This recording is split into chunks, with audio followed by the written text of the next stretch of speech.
में कहीं भी अगर कोई भी फंगल इन्फेक्शन हो रहा है या इनफैक्ट यूं कह लिया जाए कि त्वचा का कोई भी रोग हो रहा है तो उसका सबसे बड़ा कारण जो होता है वो होता है रक्त का अशुद्ध होना। इसीलिए कहा जाता था रक्त विकार है त्वचा के विकार। आयुर्वेद में भी यही कहा और जाता रक्त है। विकार है तो रक्त शुद्धि से ही ये त्वचा की शुद्धिकरण जितनी भी जो परेशानियां खराब हैं उनको खत्म पूरे हो गई। तरीके से ठीक इसी किया वजह जा से सकता है। फाइब्रॉइड भी हुआ मुझे ना। फाइब्रॉइड जो है वो एक अलग कंडीशन है भाई। स्किन की प्रॉब्लम जो है नहीं, वैसे बट वो तो भी सारे blood का ही एक क्लॉटिंग सा होता है ना शायद। नहीं, फाइब्रॉइड जो है वो एक तरीके से एक एक्स्ट्रा ग्रोथ में आती है। अब वो एक्स्ट्रा ग्रोथ लेकिन दो तरीके की होती है। एक तो होती है मैलिग्नेंट एक्स्ट्रा ग्रोथ और एक होती है नॉन मैलिग्नेंट, हाँ, जिसको बिनाइन ग्रोथ बोला जाता है। फाइब्रॉइड्स जो हैं ये आपके शरीर में कुछ एक्स्ट्रा जो जमा हो रहा है। अब आपके फाइब्रॉइड में जो आपका यूट्रस है वो यूट्रस के कौन सी वाली दीवार में किस तरीके की ग्रोथ हुई है, कितना बड़ा हुआ है वो फाइब्रॉइड, उसकी प्रेजेंस क्या प्रॉब्लम करा रही है, वो सारा अलग पार्ट है। लेकिन आपके स्किन पर जो प्रॉब्लम हो रही है उस समस्या के लिए, जैसे खुजली बहुत ज़्यादा हो रही है या डार्क डार्क पैचेज कहीं कहीं आ रहे हैं, गर्दन पर आ रहे हैं या फिर कोहनियों पे आ रहे हैं, घुटनों पे, टखनों पे या पिंडलियों पे पैचेज आ जाते हैं, ऐसे पैचेज को ख़त्म करना है तो सबसे पहले इलाज को 3 भागों में विभाजित कर दिया जाता है। ठीक है, पहला प्राकृतिक चिकित्सा, दूसरा आहार चिकित्सा और तीसरा योग चिकित्सा। आपको तीनों ही चीज़ों का ध्यान रखना है। और चौथा जहाँ से सबसे पहले शुरुआत की जानी चाहिए वो है शुद्धि, सफाई। अगर हम सही तरीके से सफाई कर पाए, शुद्धि कर पाए, शुद्धि किसकी, जो हम कर सकते हैं तुरंत ऐसे करके, वो है आंतों की। भाई पेट को हम अच्छे तरीके से साफ कर सकते हैं ना। तो कोई भी इलाज चालू करें उसके पहले आंतों को साफ करना अनिवार्य है। और इसीलिए बोला जाता है आंत्र शुद्धौ रक्त शुद्धि। आंतें साफ कर दो तो रक्त अपने आप साफ होना चालू हो जाएगा, धीरे धीरे साफ होता है। लेकिन उसकी सफाई में हम बाकी चीज़ों से थोड़ी हेल्प ले लेंगे। थोड़ी प्राकृतिक चिकित्सा से हेल्प ले ली, थोड़ी आहार चिकित्सा से हेल्प ले ली, थोड़ा सा हमने व्यायाम चिकित्सा से हेल्प ले ली, लेकिन आंतों को हमने पहले अच्छे तरीके से साफ करवा दिया। तो आंतों को एक बार साफ करवाने का जो सबसे बढ़िया इलाज है वो होता है कैसे भी करके आप परगेशन करा दो, दस्त लगवा दो। अब दस्त लगवाने के लिए दस्तावर चीजें खा लो। अब लोग कहते हैं कि दस्त तो बीमारी है, आप कह रहे हो दस्त बीमारी पहले ले आओ। तो फिर दस्त को एक बीमारी की कैटेगरी में डाला जाता है। वो बीमारियां हैं acute disorder, acute diseases. Acute disease मतलब तीव्र रोग। तीव्र रोग मतलब जो रोग आपके शरीर में आया है लेकिन वो आया इस वजह से है कि वो आपके बड़े रोगों को पनपने से निकाल देगा शरीर में। बड़े रोगों की आने की जो मनसा है ना, उस मनसा को खत्म कर देगा। तो तीव्र रोगों में एक तो होता है दस्त लगना, एक होता है उल्टी आना, एक होता है बुखार आना, एक होता है इचिंग आना। ये सब तीव्र रोग हैं। इसमें अगर दस्त लगा दिए तो दस्त लगाने के बाद दस्त को तब तक नहीं रोकना है। जनरली क्या होता है कि तुरंत रोकने की कोशिश होती है। अच्छा प्रोसेस है, 2 बार लेकिन लोग तुरंत ही उसको खत्म करते हैं। हाँ, गोली खा के कैसे, गोली खा ली या फिर अपन कहते डॉक्टर को ये है कि साहब हमको तो ऐसी दवाई दो कि एक बार में बिल्कुल जाम हो जाए।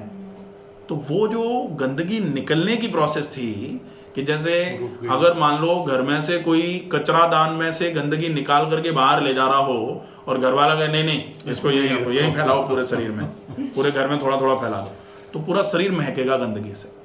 तो जो गंदगी निकलने वाली है उसको असिस्ट किया जाना चाहिए। तो उसको असिस्ट कैसे करोगे और निकालना कैसे है? बहुत अच्छा तरीका होता है, आप घर में ही हरड़ का पाउडर छाछ के साथ ले लें, या तो क्योंकि हरड़ उष्ण होती, गर्म होती है, हाँ। या फिर हरड़ को तवे पर कैस्टर ऑयल डाल करके सेक करके उसका पाउडर बना के रख लो, वो पाउडर ले लो। छाछ के साथ, छाछ के साथ ले लो उसको भी तो बहुत ही अच्छा रहे। नहीं तो कैस्टर ऑयल वाला तो पानी के साथ भी लिया जा सकता है, अच्छा रहेगा। अगर आपको हरड़ जैसे बहुत तीखी, कभी कभी किसी किसी को उल्टी आ जाती है, हरड़ नहीं ले पा रहे हैं तो आप त्रिफला ले लो। हम त्रिफला भी नहीं ले पा रहे हैं तो फिर आंवला ले लो।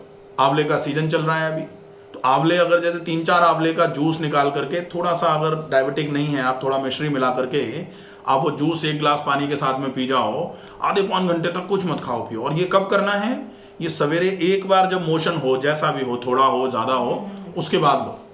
और उसके बाद फिर खूब सारा आधे पौन घंटे के बाद पानी पिए, एक एक गिलास करके। तो वो जो कचरा निकलने का काम हो रहा है ना, निकल रहा है, अब उसमें आप खूब सारा पानी डाल दो तो वो पूरा धुल करके, खंगल करके अच्छे से फ्लश होंगे इंटेस्टाइन्स। वो जो फ्लशिंग है, वो जो अपन कराएंगे, जैसे एक बार शुद्धि हम आपकी संघ प्रक्षालन करा देंगे यहाँ, ठीक है, तो वो संघ प्रक्षालन जैसा ही प्रोसेस है। संघ प्रक्षालन यौगिक प्रक्रिया है, वो इंड्यूस्ड प्रक्रिया है, दस्तावर दे करके, जैसे विरेचन जो कहा जाता है ना, तो ये विरेचन टाइप का आप एक बार करा दो। अब एक बार आंतों को बिल्कुल झक साफ कर दिया, जैसे सफेद टाइलें होती है ना, पोंछा लगा के बिल्कुल साफ कर दिया, लेकिन कोई कीचड़ के जूते ले आया और उस पर धप रख दिए, फिर बेकार हो गया सारा। तो आंतों को एक बार अच्छे तरीके से साफ करने के बाद उनको साफ रखने की भी जिम्मेदारी हमारी ही है। तो साफ रखा कैसे जाएगा? साफ रखने के लिए आपको क्या करना पड़ेगा?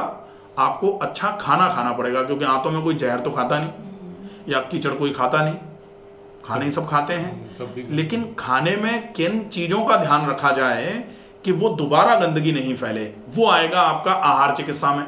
तो आहार चिकित्सा में किन चीजों का ध्यान रखना है? अगर आप रोटी खाते हो तो बहुत दरदरे आटे की रोटी बनाओ, मोटे आटे की, ताकि वो चिपके नहीं। सब्जियों की क्वांटिटी बहुत ज्यादा कर दो।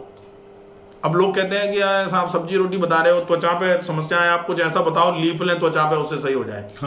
तो लीपने लापने से सही नहीं होगा। नहीं, वो तो पता है। सही तो तभी होगा जब आप अपने रक्त को साफ करोगे, और रक्त को साफ करने के लिए पहला काम हमने शुद्धि कर दी, और दूसरा काम शुद्धि को रखना है, तो आहार चिकित्सा का फॉलोअप करना पड़ेगा। अदरवाइज एक बार साफ करने के बाद फिर से उल्टा सीधा खाओ, फिर से कीचड़ हो जाएगा आंतों में, फिर गंदगी।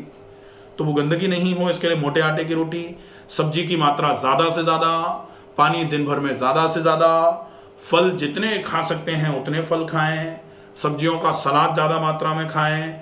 ये जो है ये त्वचा के रोगों को दूर करने के लिए सबसे बढ़िया आहार क्रम माना जाता है। ठीक है, अब इस आहार क्रम के साथ में आप 5, 7, 10 दिन तक लगातार जो आपने एक बार साफ करने के लिए लिया था, जैसे हरड़ या त्रिफला या फिर आंवला, इसमें से आप कुछ भी ले लो, कोई भी 5-7 दिन लगातार ले लो। अब अगर जैसे हरड़ या त्रिफला लगातार लेते हैं तो फिर आपको पानी की क्वांटिटी बढ़ानी पड़ेगी। त्रिफला को भाई त्रिफला का पाउडर, आधा चम्मच पाउडर 1 गिलास पानी में घोल करके पी लो, और उसके बाद फिर बहुत पानी पियो। हरड़ और त्रिफला सफाई का बहुत अच्छा काम करते हैं, लेकिन इनके साथ में आपको पानी की क्वांटिटी बहुत रखनी पड़ेगी, अदरवाइज सिर में दर्द कराएंगे, पेट फुलाएंगे, पेट एकदम अफारा आ जाएगा, पेट ढोलक की तरह तन जाता है, क्योंकि थोड़ी गर्मी होती है। और इनका तो काम है कुरेदना, अब ये तो कुरेदेंगे, अब कुरेदने में अगर पानी नहीं मिलेगा तो सूखे तो फिर सूखा कुरेदेंगे तो दर्द भी होगा। बिल्कुल, तो इसलिए बहुत जरूरी है कि कुरेदने के लिए अच्छा आप पानी की क्वांटिटी डालते रहो थोड़ा थोड़ा, तो सारी गंदगी 5, 7, 10 दिन में साफ हो जाएगी। त्रिफला यहाँ पे है, त्रिफला अपना बहुत बढ़िया क्वालिटी, आप आराम से त्रिफला यहाँ से ले जाए।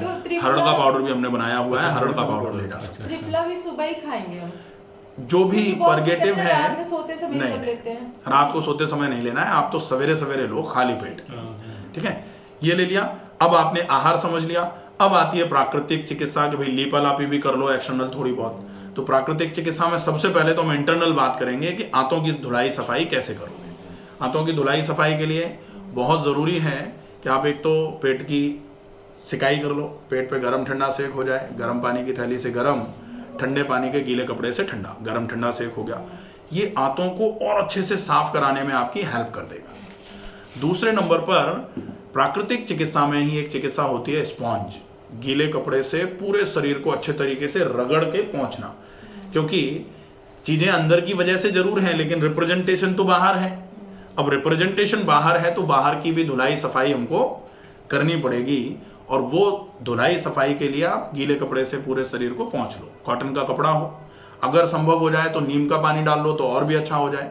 नीम के पत्ते पानी में डाल करके उबाल के, या फिर नीम के पत्तों की चटनी बना के पानी में डाल के, उससे नहाते समय 10 से 15 मिनट के लिए पूरे शरीर को अच्छे तरीके से स्पॉन्ज करके, स्पॉन्ज मतलब मसाज ही होती है एक तरीके से। अब पानी से कर रहे हो तो वाटर मसाज हो गई, वाटर मसाज है, फिर आप नीम का पानी है तो वो स्पॉन्ज मतलब ब्लड सर्कुलेशन ऊपर की सतह पर बढ़ना चालू हो जाएगा, जो डिटॉक्सिफिकेशन में भी हेल्प करेगा। पसीना वसीना भी आना चालू हो जाएगा, पसीने की ग्रंथियों तक, जो आपकी ऑयल की ग्लैंड्स हैं उन तक अच्छी मात्रा में जो ब्लड सर्कुलेशन पहुंचेगा तो बहुत अच्छा आराम होगा। इसके अलावा एक और अच्छा इलाज होता है, अगर पॉसिबल हो तो वो भी कर लिया जाए, वो है नीम के पत्ते चटनी बना करके मिट्टी में, जैसे मुल्तानी मिट्टी या काली मिट्टी जैसी भी मिट्टी मिल जाए उसमें घोल करके अच्छे तरीके से, और वो आप अच्छे से पहले स्पॉन्ज करो, पानी से धो दो उसको, और उसके बाद मिट्टी लेप दो नीम वाली। या फिर पुराने समय में अगर हमने देखा हो तो फोड़े फुंसी होते थे तो क्या होता था, नीम की छाल निकाल ली जाती थी और छाल को घिस करके पानी में और जहां भी होता था वहां लगा देते थे। तो फंगल इन्फेक्शन के लिए बेस्ट ट्रीटमेंट है ये। आजकल फंगल इन्फेक्शन में जो ग्रोइंस का इन्फेक्शन आ रहा है ना, जांघों के बीच में इन्फेक्शन हो जा रहे हैं और वो खत्म ही नहीं हो रहे, लोगों के इतने हो जाते हैं कि कट लग जाते हैं। तो वो जो इन्फेक्शन है उससे सबसे बढ़िया तरीके से खत्म हो सकता है नीम के छाल से। नीम की छाल से वो कर लिया जाए, बहुत अच्छा है। तो प्राकृतिक चिकित्सा में ये इलाज ठीक है, कर लेना, ठीक है। तो ये इलाज बहुत अच्छे रहेंगे। इसके बाद फिर अब अपने को ध्यान रखना है कि कैसे भी करके आप, आहार चिकित्सा हो गई, प्राकृतिक चिकित्सा हो गई, अब योग चिकित्सा रह रही है। तो योग चिकित्सा में मतलब व्यायाम कौन से कर सकते हैं। तो व्यायामों में कुछ ऐसा व्यायाम जिससे शरीर में से पसीना निकल जाए एक बार, तो वो विशेष ध्यान में रखना है। तो आप अगर तेज गति से चल के पसीना निकाल सकते हो, आप सूर्य नमस्कार करके पसीना निकाल सकते हो, आप सीधे लेट करके कुछ अच्छी एक्सरसाइजेस समझ लो, जैसे हमारे यहाँ जो योगा शाम का कराया जा रहा है पावर योगा, अच्छे से समझ लो, उसमें पसीना आ जाता है। तो पसीना निकल जाए अच्छे से, और जब पसीना निकल रहा हो तो उस पसीने को गीले कपड़े को रखो या कॉटन का कपड़ा रखो, पोंछ दो पूरा। उसके बाद दूसरा है प्राणायाम। तो प्राणायाम से पूरे शरीर में जो आपने आंतें साफ कर दी हैं, फिर अच्छा खाना आपने आंतों में पहुंचाया है, वो आंतों से खिंच करके शरीर में आएगा, खून में आएगा, फिर उस खून को पूरे शरीर में घुमाने के लिए प्राणायाम कर दो। तो प्राणायाम में अनुलोम विलोम प्राणायाम और डीप ब्रीदिंग, इसका ध्यान रखा जाए। तो ये तो 3 उपचार हो गए।